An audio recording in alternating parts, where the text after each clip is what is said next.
Sparrow! Ako nga. Naaalala mo pa ba ako? Ako ito, si Iggy Boy Blackbeard. Ang pinakamagaling na treasure hunter dito sa buong karagatan. Ewan ko kung ikaw ang pinakamagaling na treasure hunter, Boy Beard. Basta kami, nakakuha ng 8 na pearls at 40 na gold coins. Aba! Nakakuha kami ng 12 pearls at 10 gold coins. Mas marami ang nakuha naming gold coins kaysa sa inyo. Marami naman, di ba? Oo. Mas marami ang total na nakuha naming gold coins at perlas. Mas marami naman, di ba? Dapat. Mas marami ang lamang ng bilang ng gold coins namin kaysa sa lamang ng bilang ng pearls nyo kaysa sa pearls namin. Tama ba yun? Teka. Ang dami nating pinag-uusapan. Pero hindi naman tayo sigurado, hindi ba? Oo nga. Ang hirap ikumpara ng iba't ibang data. May paraan ba para mas madaling makita ang data na ito? At nang magkaalaman na!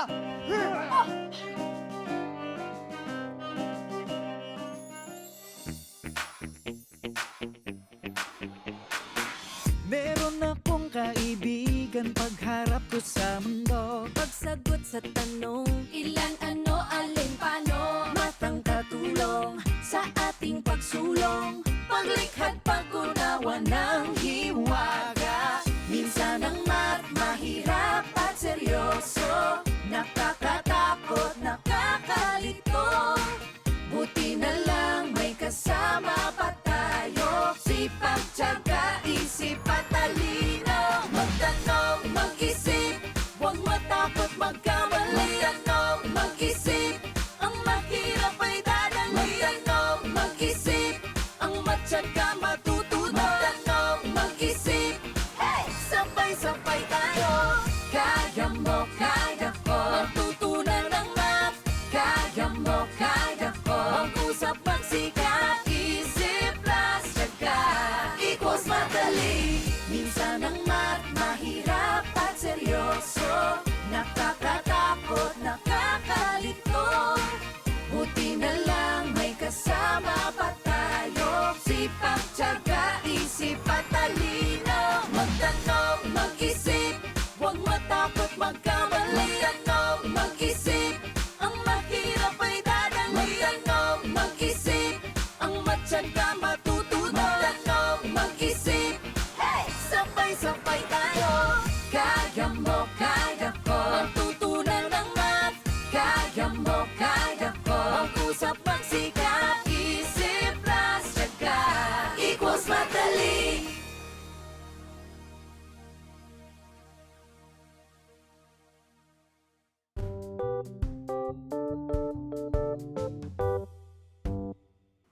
Noong nakaraang episode, natutunan natin ang isang paraan kung paano aayusin ang data o impormasyon para mas madali natin itong paghambingin. Naalala niyo pa ba? Gumamit tayo ng bar graph.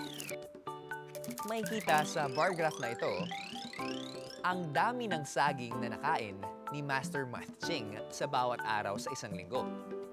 4 na saging sa Lunes, 10 sa Martes, 5 sa Miyerkules, 2 sa Huwebes, 15 sa Biyernes, 9 sa Sabado, at 8 sa Linggo.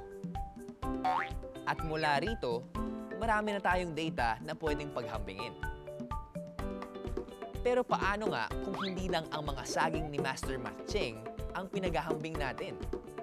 Paano kung kasama ang mga nakain ng kaibigan niyang si Macho?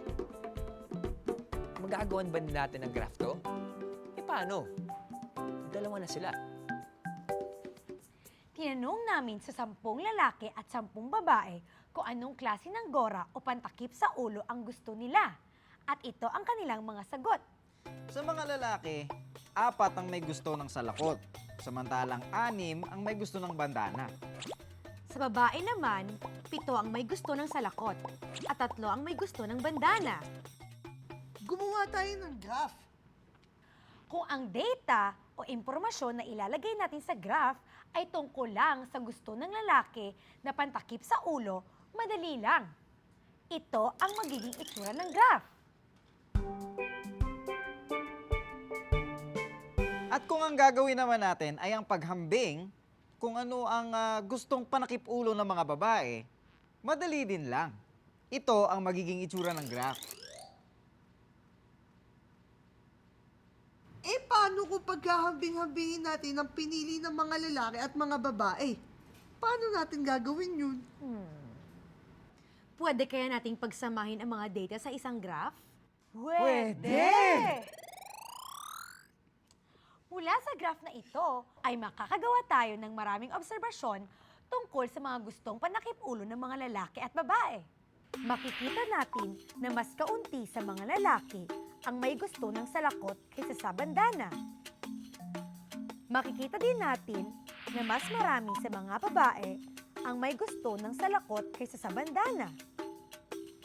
Pero bukod rito, makikita din natin na mas marami ang lalaking may gusto ng bandana kaysa sa mga babaeng may gusto ng bandana. At makikita din natin na mas marami ang babaeng may gusto ng salakot kaysa sa lalaking may gusto ng salakot. Makikita din natin kung alin sa apat na grupo ang pinakakaunti ang miyembro. Makikita din natin ang pinakamarami. Ang dami nating makikita at mapaghahambing. Astig! Ang dami palang pwedeng ilagay sa bar graph. Ang nagawa natin dati ay tinatawag na single bar graph. Sa single bar graph, may isang grupo ng data na pinaghahambing. Tulad nitong mga bar graph na ito na naghahambing ng mga gustong gora o panakip ulo ng mga lalaki at ng mga babae. Data mula sa isang grupo lang. Dito mga lalaki at dito mga babae ang nasa tig-isang graph. Pero kapag pinagsama na natin ang data ng dalawang grupo, ang tawag na rito ay double bar graph. Ibig sabihin, dalawang grupo ng data na ang pinaghahambing. Pwede itong gawin. Mas maraming impormasyon, mas maraming pwedeng paghambingin. Pwede pala natin pagsamahin ang data ng grupo ko at ang data ng grupo mo, Iggy Boy Beard. Mismo, Vic Sparrow. At ang gagamitin natin ay ang... Double bar graph. Ang mga bahagi ng double bar graph ay katulad din ng single bar graph. Meron itong horizontal axis at meron din itong vertical axis. May labels din ito, ang mga treasure, pearls at gold coins sa horizontal axis.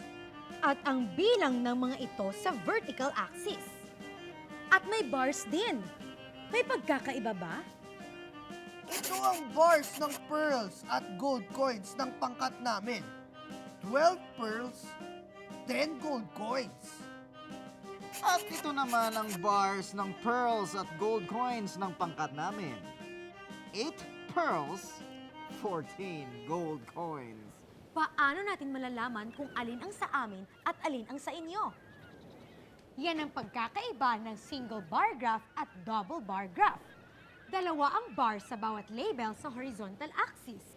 At para malaman kung alin ang alin, Pwede natin gawin na magkaiba ang kulay.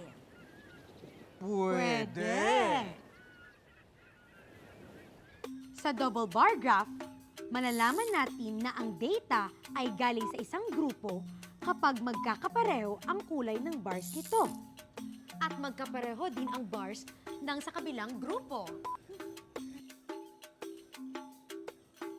maparaan, di ba? Dahil dalawa ang grupo ng data na hinahambing, kailangang makita sa double bar graph kung sa aling grupo ang bars na nakadrawing. Dito, ang kulay orange ay ang bars ng grupo ni Iggy Boy Beard. At ang violet ay ang para sa grupo ni Vic Sparrow. Pero para mas malinaw, gagamit tayo ng tinatawag na key. Ano yung key? Susi? Tama! susi sa misteryo ng mga kulay ng bars. Ang key ay ang bahagi ng double bar graph kung saan pinapaliwanag ang ibig sabihin ng mga kulay ng bars. Karaniwang sinusulat to sa ilalim ng graph. Bilib na talaga ako sa gamit ng double bar graph. Biro mo, Vic Sparrow, makikita na natin kung sino ang pinakamagaling sa grupo nating dalawa. Ikaw talaga, Iggy Boy Beard. Ang nipis na nga nung beard mo, nakikipag-compete ka pa sa akin. Ano yun? Isang syokoy! Aba! May isang sirena! Hindi! Dalawang syokoy, isang sirena! Oh my! Dalawang sirena, isang syokoy! Dalawa, tatlong sirena, tatlo, apat na syokoy! Dalawa, tatlo, apat na syokoy, tatlo, apat, limang sirena! I-graph nga natin. Oo nga no.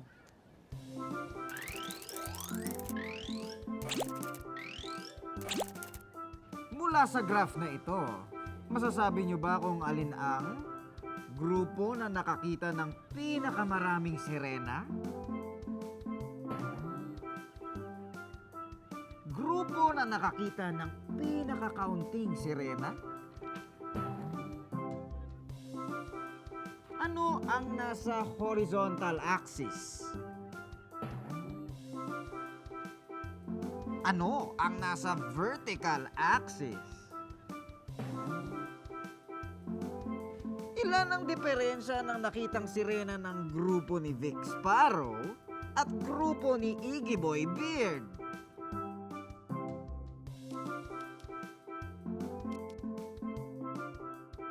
Ilang sirena at syokoy ang nakita nilang lahat?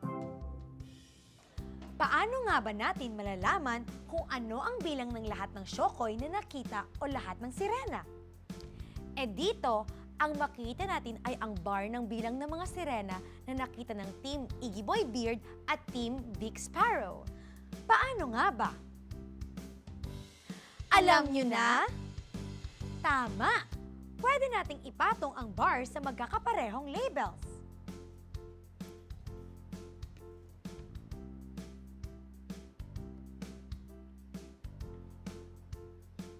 Ayan! Alam na natin ang bilang ng lahat ng nakitang sirena. At kung gusto nating malaman ang total number ng syokoy scene,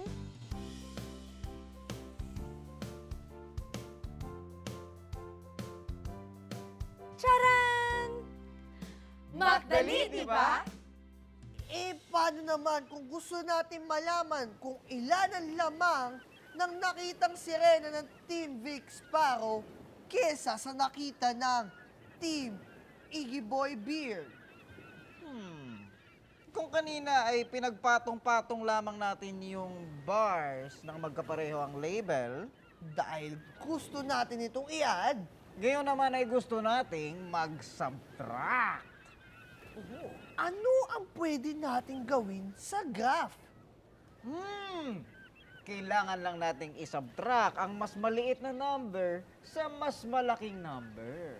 Oh, so 10 minus 8 equals 2.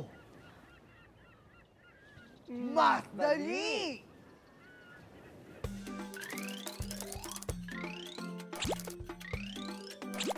ito ang double bar graph ng mga paboritong aklat ng mga estudyanteng lalaki at babae sa aming klase. Nauunawaan niyo ba ang mga impormasyon o data dito? Paano kung gusto nating malaman kung ilan lahat ang estudyanteng ang paborito ay math books?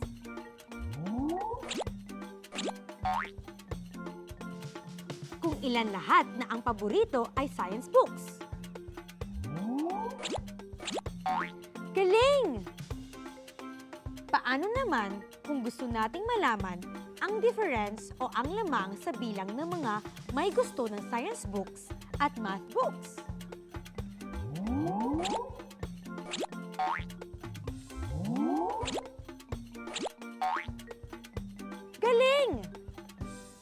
Tulad ng single bar graph, pwede rin nating ibahin ang direksyon ng double bar graph.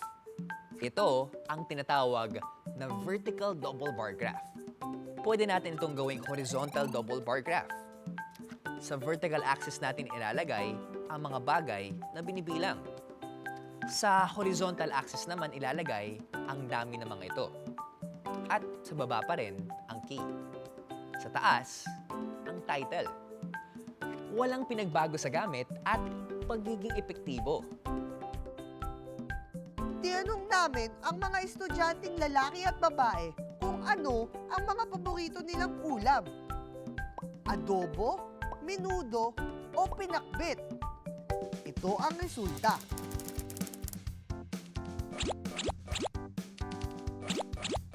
Gawan nga natin ng horizontal double bar graph.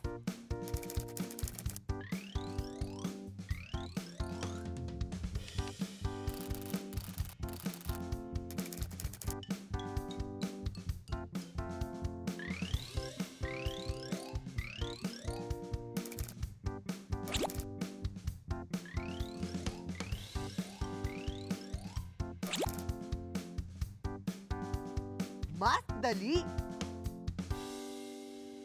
Wow! Dahil sa double bar graph, mas madali na nating nakita na mas marami kaming gold coins kaysa sa inyo. Pero kitang-kita naman na mas marami ang pearl namin kesa sa inyo. Pero teka muna. Kapag inad natin ang bilang ng pearls at coins namin at pearls at coins ninyo, pareho lang ang dami. Oo nga, mabuti pa, sa halip na magpaligsahan, magtulungan na lang tayo. Oo, katulad ng pagtutulungan natin sa pag-intindi sa paggawa ng bar graph. Sige na nga. Pero, mas magaling pa rin kaming dalawa. Ha? Biro lang. Ito talaga. Kailangan na nga nating magtulungan. Bakit? Kung nakikita niyo ang nakikita ko. Ano yun? Tingin. Ha? Ang daming grupo ng pirata yun ah! Anong gagawin natin? Hindi lang siguro pearls at gold coins ang bibilangin natin ngayon. May mga double bar graph ba? O mas marami pa. Huwag kayong matakot! Pag nagtulong-tulong tayo, mas dali lang yan! Kaya-kaya!